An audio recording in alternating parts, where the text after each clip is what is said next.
Hello everybody, I am doing a series of videos today. So I'm wearing the same stuff that I was wearing in my last video or my next video or whatever. I've had a lot of caffeine today. This is actually how I am on person. I'm pretty crazy.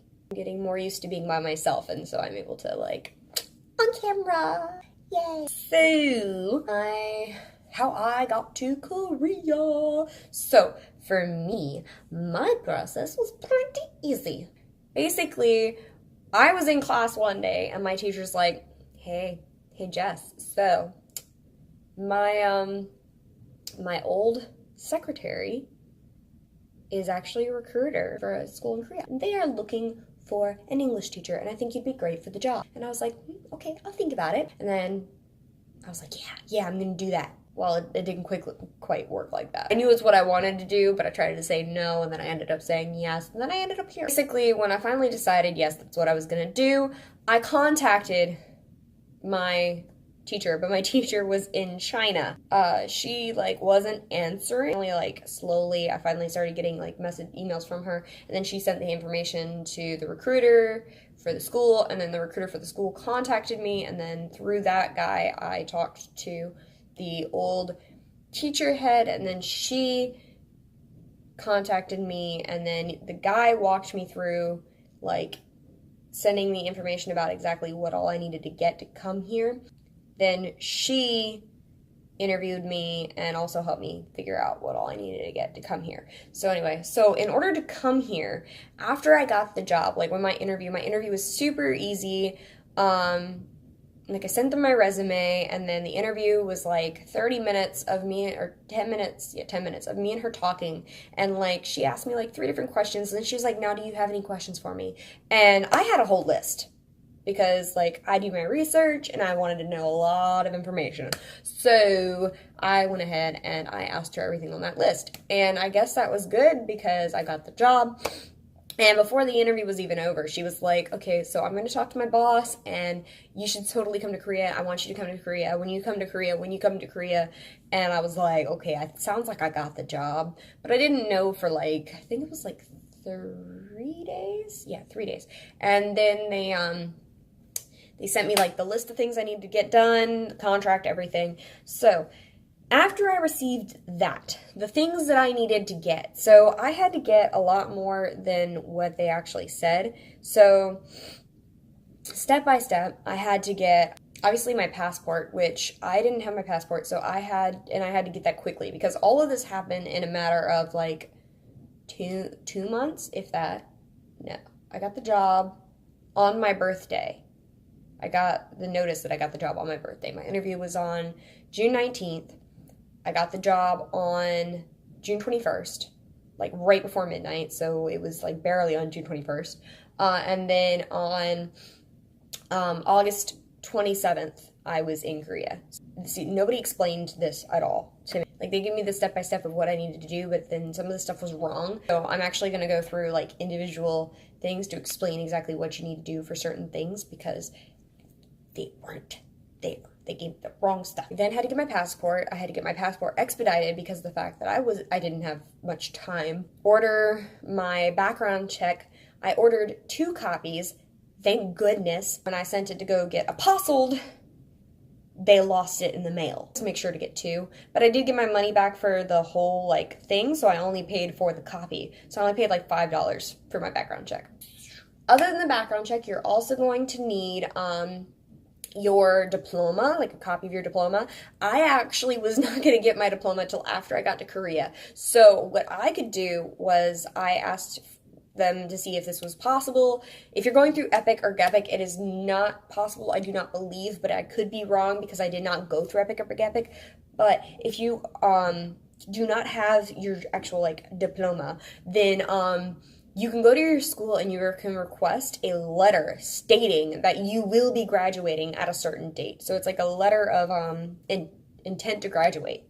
And I got that apostilled and notarized. That I could get notarized at the school, and then I had to get it apostilled by sending it out. I will go through exactly what all I had to do for that later in another video. Each thing I'm going to make a different video on, I promise, so that you can see step by step how to do stuff and not have to go through a ton of information in one video because that's just boring. The next thing that I had to do, I had to go get passport photos.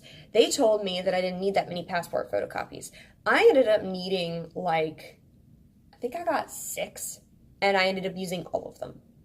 Some people I've heard of even needing to use 8. So when you go, make sure to like, what I did, because of the fact that I actually started talking to one of the managers at the Walgreens that I went to get my passport photos.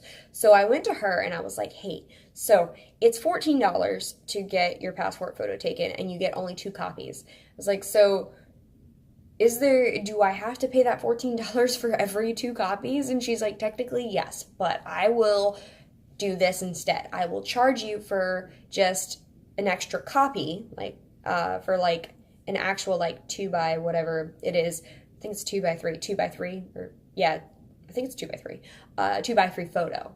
And I will just charge you for each individual extra one. So I ended up only paying like, I think it was $16 or $17 for all of my passport photos. So try to do that. See if you can like talk to somebody especially if you're in a small town. Because in a small town, people tend to do that type of thing for you because they know, they understand. And I actually told the lady what I was doing and why I needed that many copies because she was very confused.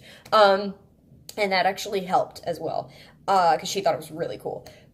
After that, I also had to put in the information, like I had to fill out some paperwork and help them fill out paperwork for getting my my visa. And for getting my visa, I had to actually go to the place, and I actually had to go there 3 times.